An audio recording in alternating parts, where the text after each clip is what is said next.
Hi guys, how are you doing? My name is Ingeborg. This channel is A Stitch Too Far and welcome to the rehearsal for New Year's Eve. It is Saturday, December 30, and I thought I would just make a quick review of the last 2 weeks and review of the year basically, and send the year off, I guess. So welcome. Thanks for joining me. I hope you had a wonderful Christmas or Hanukkah or Kwanzaa or Festivus or whatever you celebrate. And if you don't celebrate, I still hope you had a wonderful 2 weeks. This is it, guys. Just a few more days and the new year is here. It's been a crazy year, a fantastic year stitching-wise for me. Business-wise, it's been a very good year as well, so I'm looking forward to starting my 3rd year as an entrepreneur. Yeah, let's just get on with the stitching. I'm at a different angle, so I'm getting used to that myself actually, because I wanted to have a little bit of a shot of my Christmas tree, because I didn't get around to filming some of the ornaments, so I figured, yeah, close enough. It'll have to do. So, what have I been stitching on? Well, first of all, let's take a sip of coffee. Cheers everyone to the new year with my tiny ass mug, because someone didn't want to send a giant American mug overseas for $60. I'm not saying anything else. Just, yeah. Anyway. Yeah, nice coffee. I had notes somewhere. Oh yeah, before I forget, and I never can pronounce your name, your YouTube name. I think it's Yayita Noella, anyway, in Chile. Hi. She asked me about a Dutch name, so here comes. Michiel Buysse from Biervliet. So if anyone is wondering about that, that's the code word for the end of the world. Get ready. So yeah. Now let's just do some stitching, right? Because I've of course been working on our tapestry sale that is going on with lots of fantastic stitchers participating. I'm not going to name all of you, but I have loved seeing your progress on Instagram, and sometimes getting confused if it's my own progress I'm seeing or someone else's, Ada? Anyway, but yeah, it's a lot of fun to follow, and I actually made a very good start, because I'm practically almost finished with page 1. I managed to work on it for an entire week, and then I decided I was getting a bit bored with it.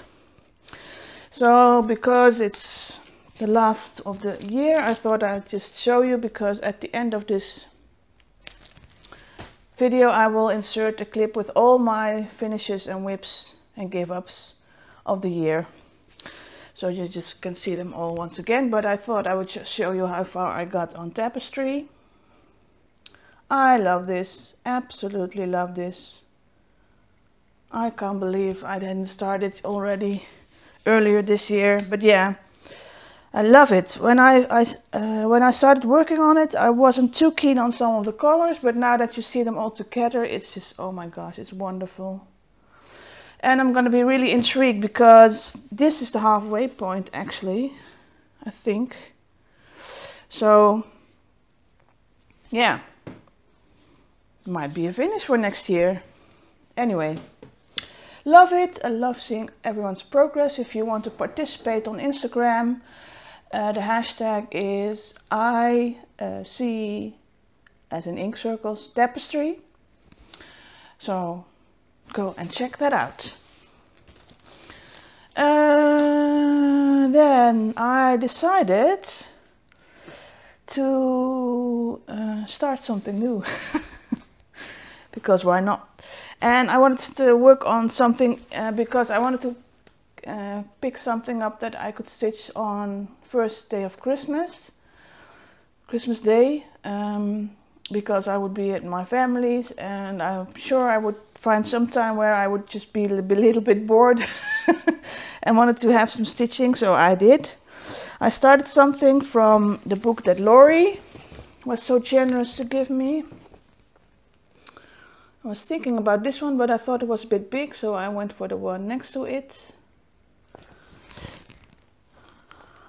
Yeah, that one. And as what happens with Hardanger is I spent a good week on it from Christmas to now.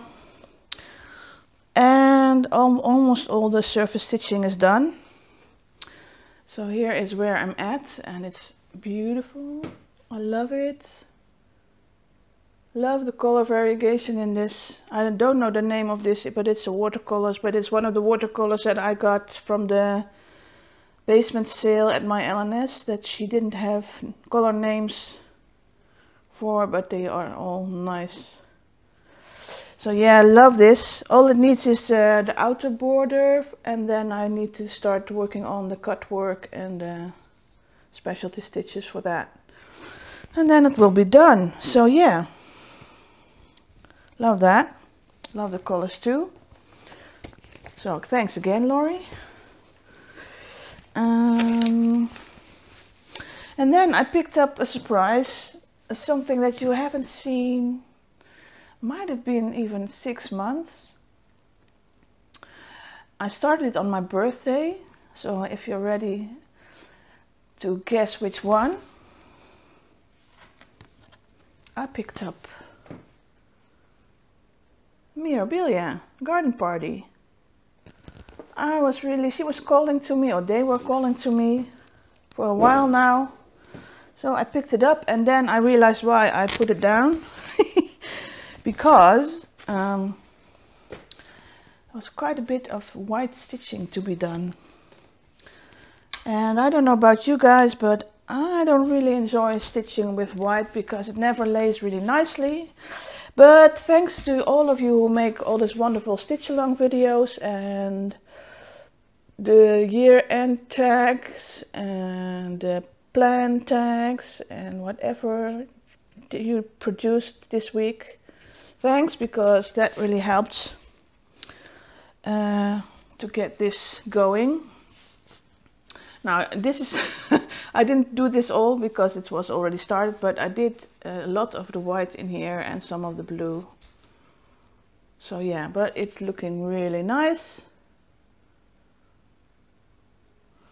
I am starting to wonder how badly the fabric has shrunk, because it's supposed to be a 32 count, but when I look at the crosses, nah, they're closer to 36 I think, but we'll see how the beading will go. I don't mind, I still like how it's looking. But yeah, loving this, and I think I'll keep on stitching on this till the year is over, and then figure out what I will start for the new year. So that's all the stitching I did before it gets cold in my tiny ass mug.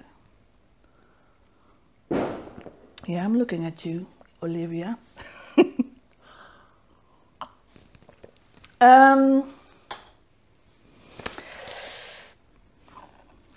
Let's just share what I got in the mail, because I got some wonderful surprises in the mail. Lovely Christmas cards, which I'm not sure which ones I showed. Well, I know from some that I showed them, but yeah. Thank you, Lori. And thank you, Tina. And thank you, Sylvia. I hope you're well. Thank you, Lisa. And thank you, Elena and Olivia. Because, oh my gosh, I think I'm going to make a banner out of this. Put it outside of my house, cheer up the neighborhood. But yeah, that last card didn't come alone. It came with a beautiful, beautiful design. And I think Bev, Palette PC, I think you're working on this at the moment. And that actually sparked my interest again, because seeing you work on it, I was looking at it again, and then it came in the mail. Thank you so much, Olivia and Elena. I love this. I really love it. It was on my wish list. I was planning on buying it until I decided I wasn't going to spend any money for the rest of the year. But yeah, this is it looks like an Ink Circles. It's sold on the Ink Circles website, but that is because it's her mother's design. And Til Karin is, I think, Danish or Swedish. Actually, it means for Karen, and Karen was a Scandinavian lady who made tapestries in the 1920s, I think, and this is based on one of her tapestries. Love it.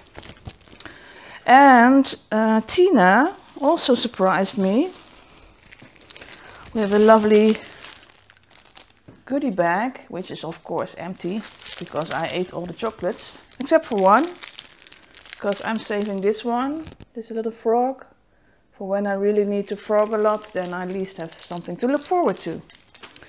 And she also included this lovely guy.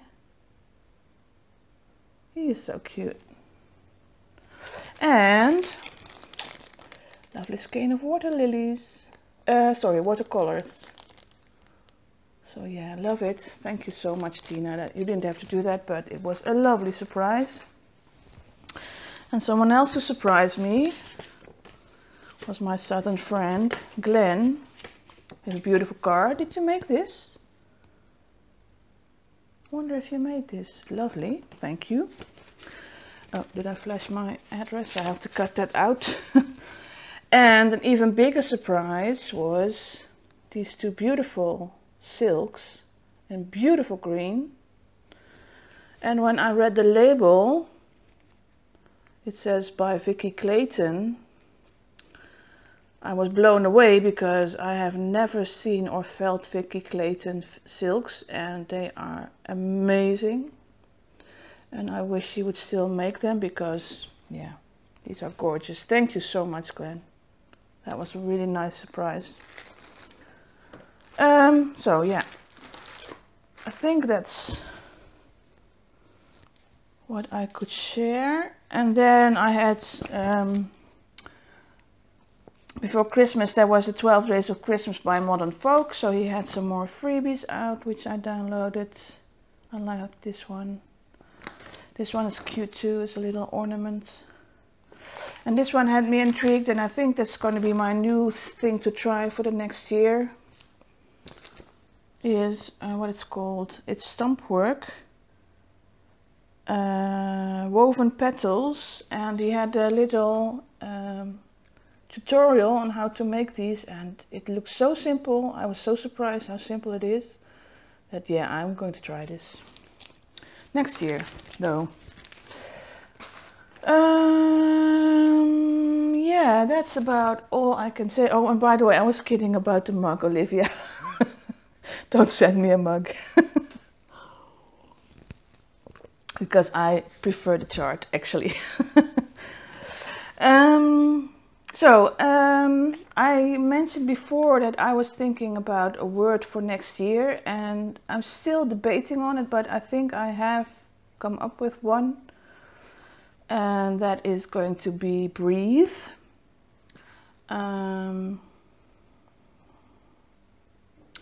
Because I find I have the kind of personality who dives into something for 200% and goes for it and doesn't look back. And sometimes it's good just to stop and step back and look, give someone else a go.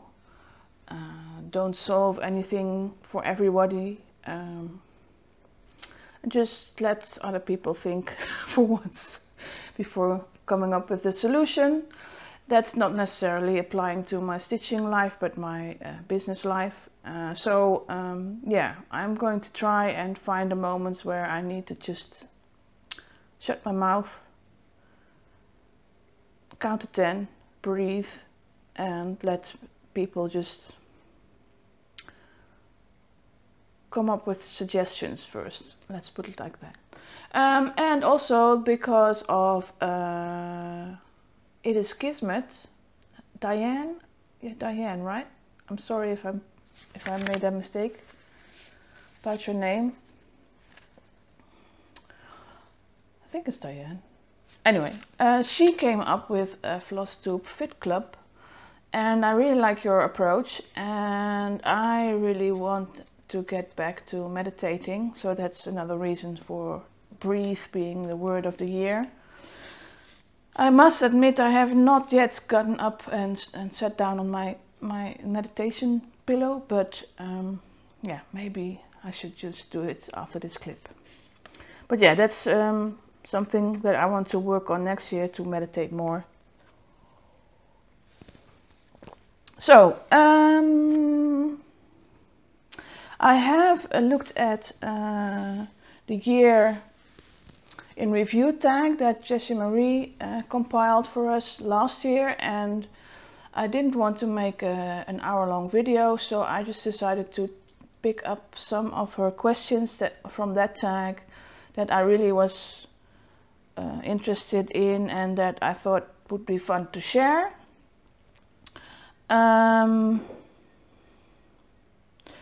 And those were the favorites, because it was fun to look back through my Excel spreadsheet, which someone asked to see, so I'm going to show you.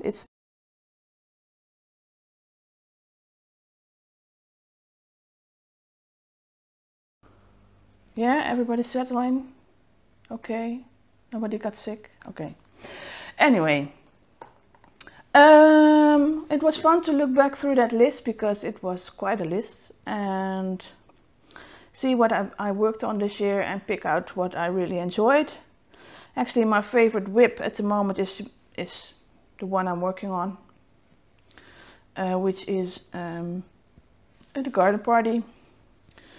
Because that's a major thing I learned this year. I started out with a rotation, which worked very well for quite a while, and then I just found it too restrictive, and I went back to working on things that I love, that are calling to me, and that is working out really well. And I enjoy working on things for usually about a week now. What's my favorite finish? Of course, it's gonna be the Barramundi, my husband. I didn't bring him out because he's in the end video clip where I show all my things that I worked on. My favorite finish, that was quite difficult. I think because I learned how to make pillows. I really enjoyed making the cherry picker, but I also enjoyed making the two pillows that I made for Sylvia and for Chantal. And I love the little heart hanger bags that I made. That was a lot of fun to try and figure those things out. My favorite tool, I don't know, my star detailer I wrote down because I have used that a lot. And that will be edited out, but yeah, this is the star detailer. Okay, I'm not sure if you can read that. I'll put it on the screen. It's by CompuStitch. I think you can get it on 123 Stitch. But it's really a basic thing. It has a little star on the end, and it's basically a looped thin thread. And you can use it to tuck in ends of threads. If you just got a little bit left, you can use it actually to stitch with as well. And then tuck in the remainder under some threads. I think it has an instruction with it, not sure.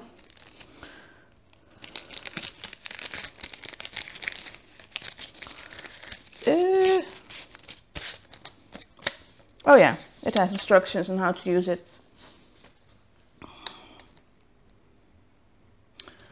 But yeah, it's basically for the frugal stitcher,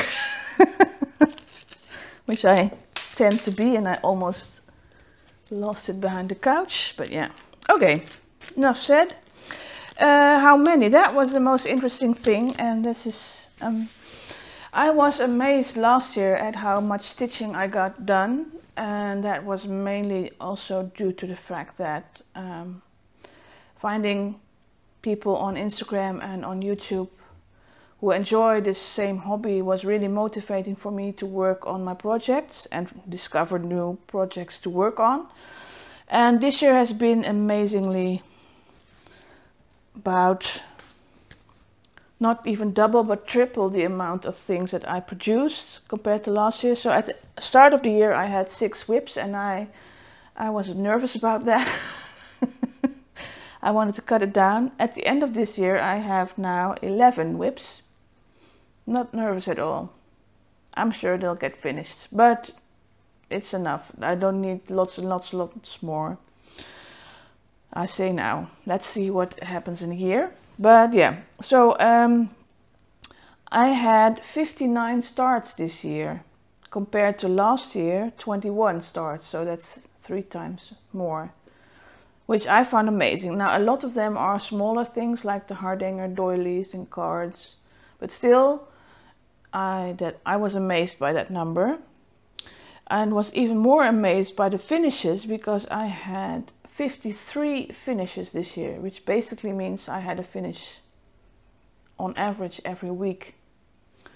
I had 17 finishes last year, but that was because last year I mainly worked on bigger projects. And fully finished objects I had 52. So basically almost everything I finished I also fully finished.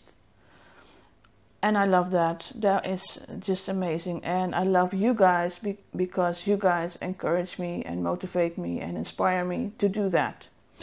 I'm not saying this is going to be the same thing next year, because I do plan to have a little bit more time for stitching on one thing instead of on 3 things. Don't know if that makes sense, but yeah. So no promises for next year, but this year, oh my gosh, it was so fabulous, and thank you all for helping me get all those fully finishes in. So what did you learn this year is one of my other favorite questions.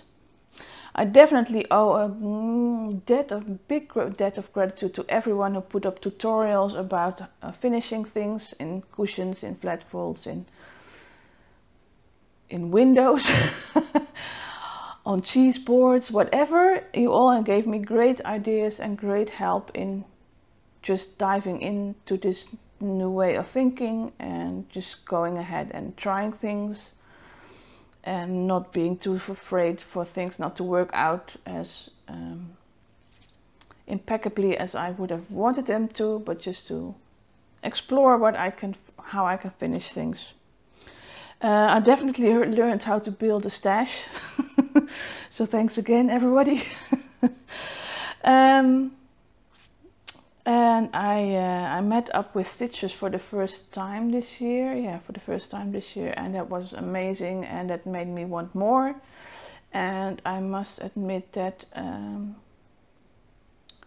something that Emily once said to me in a comment when I was commenting about how much I enjoyed seeing her and her Georgia Stitcher groups. And she basically just said, you know, why not check and see what's out there for you in your neighborhood or your area. And I thought, well, you're absolutely right. So that's when I actually decided to try and meet with Stitchers in my area, which has turned out into a retreat next year. So yeah, awesome, love it. So looking forward, is there anything I'm looking forward to starting with stitching? And that's definitely my chatelaine, which is now fully kitted up apart from the beads. I got my fabric, I kept it simple, and I'm happy with it. I did a floss toss, that's for you, Adele. And I might insert that with most of the flosses. Some DMC are missing, but yeah.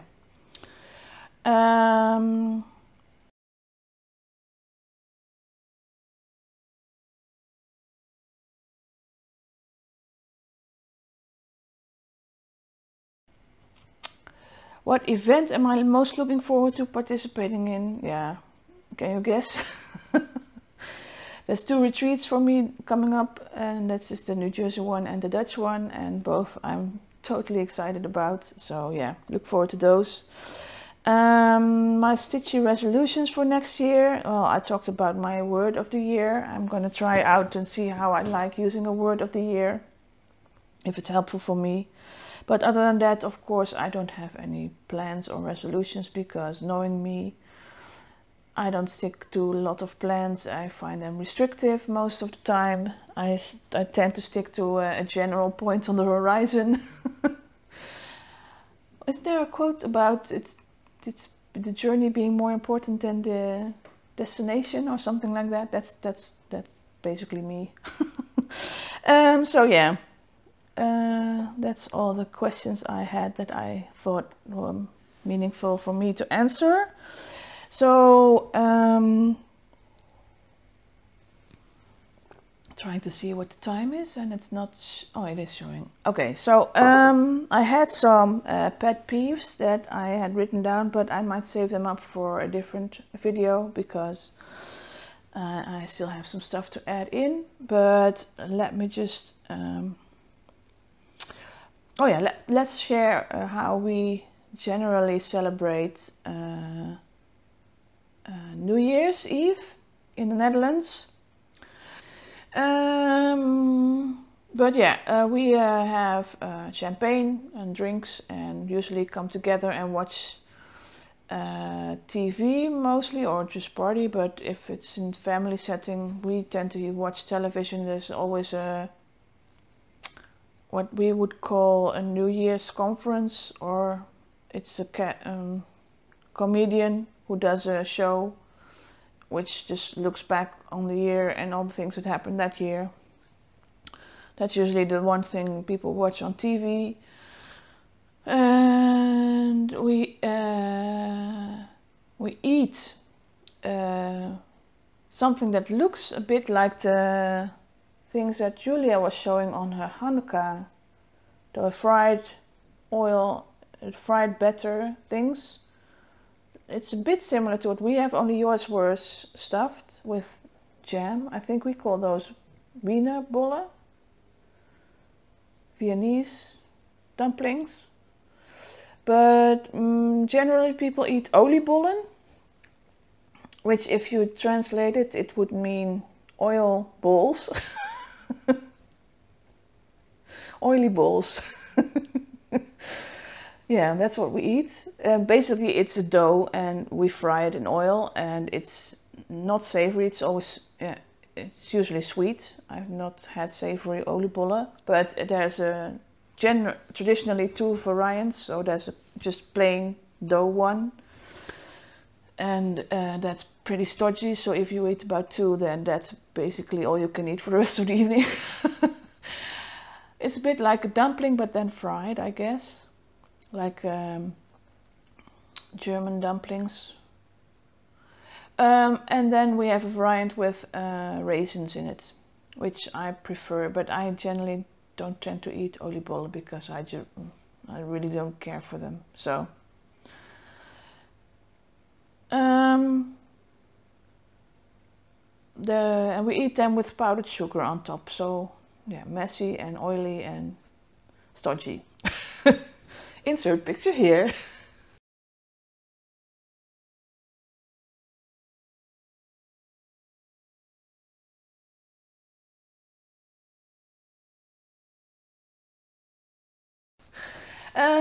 So that's what we eat traditionally, and then we have fireworks at midnight. It's not allowed to sell fireworks to the general public during the whole year, except for, I think it starts about 3 days before the end of the year, that the fireworks sales are allowed. There is a debate going on about if the general public should still be allowed to have to buy fireworks, or if it should be only government, so that there would be organized fireworks displays instead of people just going around willy-nilly setting the place on fire.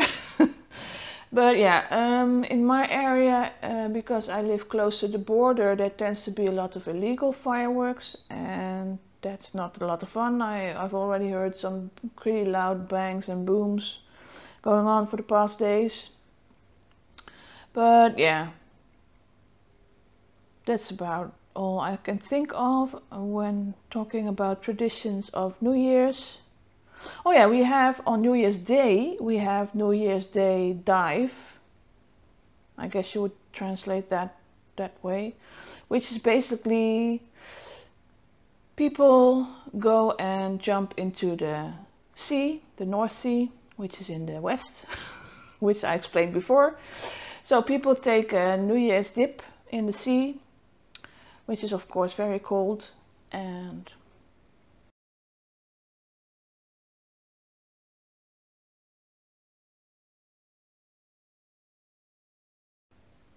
I've never done it because I'm always cold already.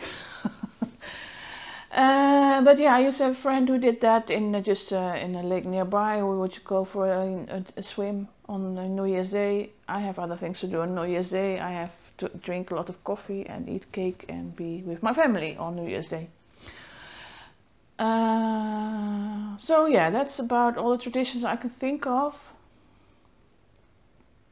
There is one, but I'm not sure if that's related to New Year's Day, so I might talk about that some other day.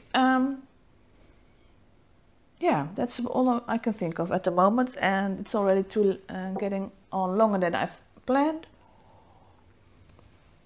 So I'm going to say I hope you are all well. I wish you lots of health, laughs, love and stitching for the new year. If you've had a hard year, I hope next year will be a lot better. And if you have things coming up in the new year that are going to be hard for you, I wish you well, and I will be thinking of you.